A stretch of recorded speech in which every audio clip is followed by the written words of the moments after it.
ঘরে যদি পাকা আম থাকে আর বাচ্চারা যদি খুব বায়না করতে থাকে ফুটি খাবো চাইলে ঘরে করে দিতে পারো।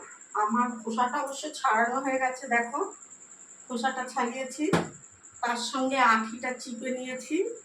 আর এই দেখো এখনো এই যে আম বন্ধ করিস, এই যে এবার চিনি দিয়ে আমার নাতিরা খাবে।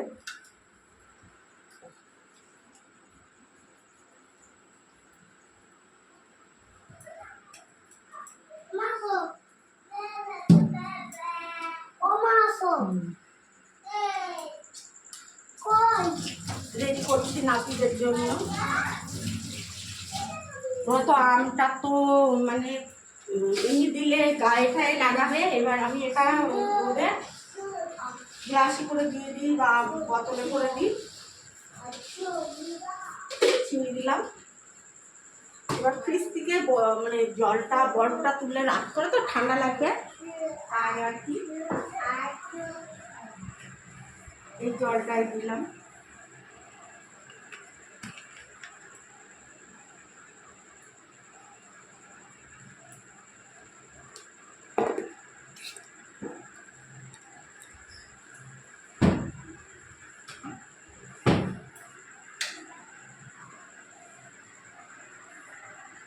চলো না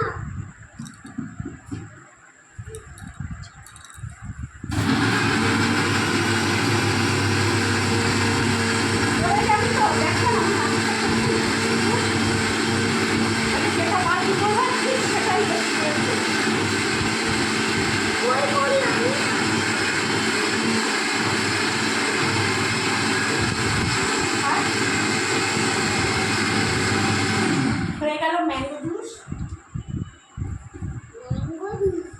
এসা হাজির একজন, এই কুটু আর একজন আসবে।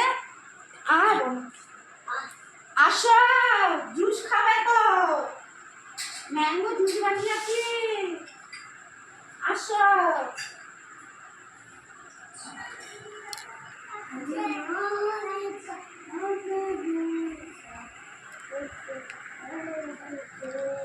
এই যে ম্যাঙ্গো জুস হয়ে গেছে, আমার নাতিরা খাবে।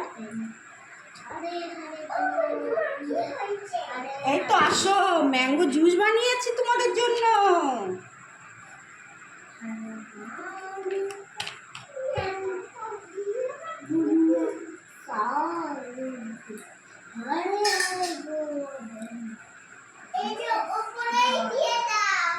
এদিকে আসো,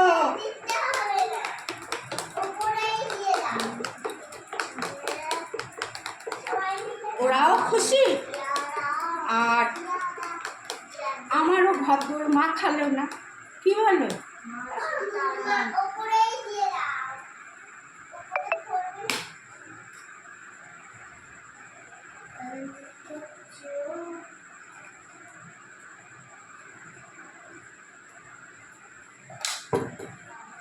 তৈরি খাবে নাকি? চিয়াস করে দিও আমার নাতিদের জন্য। লাইক করবে, কমেন্ট করবে, কি করবে।